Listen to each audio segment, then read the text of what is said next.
di antara pasangan-pasangan, litaskunu ilaiha, untuk bisa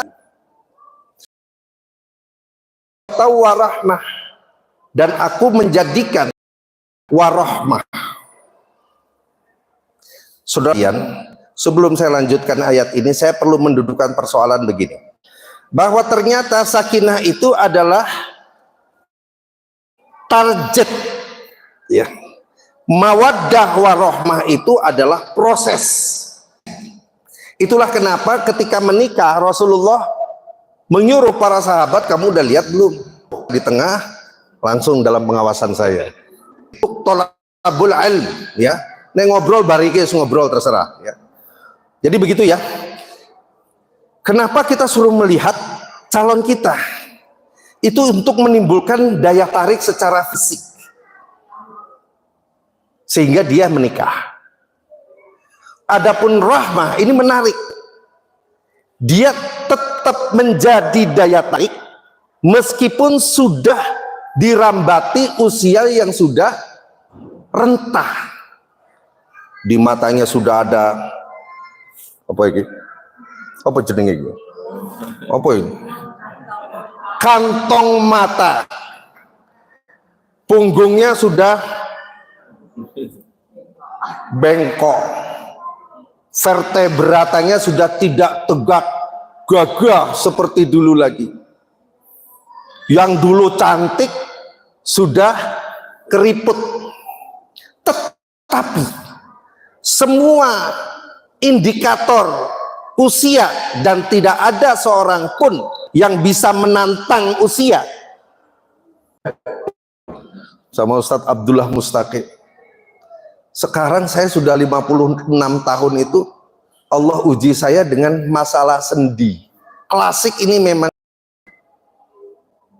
udah naik ke belumbang tuh udah beda sekali rasanya. Ya, ada pepatah Arab mengatakan begini, ala laita syababu yaudu yauman, andai kata masa muda itu bisa kembali, saukhbiru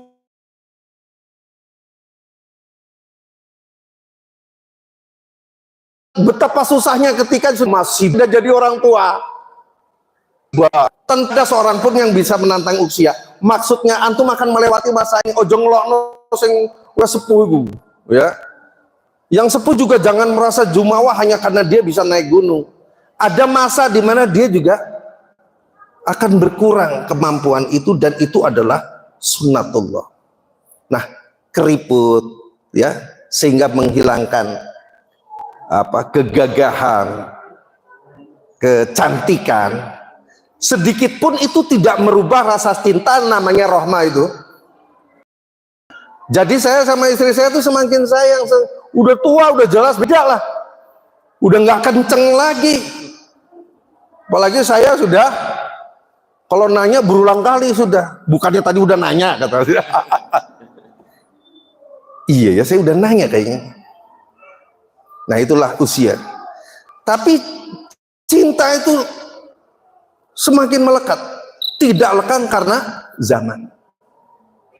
Nah, maka al-mawaddah warahmah itu menghasilkan sakinah yang ditakdim, diawali oleh Allah Subhanahu wa taala sebagai target kita untuk membina tafahum. Yang ketiga, takaful, saling nolong satu sama lain. Gitu ya. Kalau dulu begitu jatuh, aduh sayang, apa yang terjadi, kenapa kok bisa gini, gitu. Kalau udah tua, makanya toh, lihat jalan yang benar, matanya itu dipakai. Astagfirullahaladzim, semoga saya tidak mengucapkan seperti itu, selain hanya sekedar contoh kasus, begitu ya. Jangan begitu, kan bisa tercapai kalau kita tidak memelihara hubungan kita kepada Allah, sehingga kita mensifati atau menjadikan teman hidup baik istri maupun suami sebagai tanda-tanda kekuasaan Allah. Artinya di rumah kita itu ada ayat-ayat Allah yang sifatnya kauni, disia-siakan. Terutama kalau antum marah, kemudian adzan, maksudnya adzan itu bunga-bunga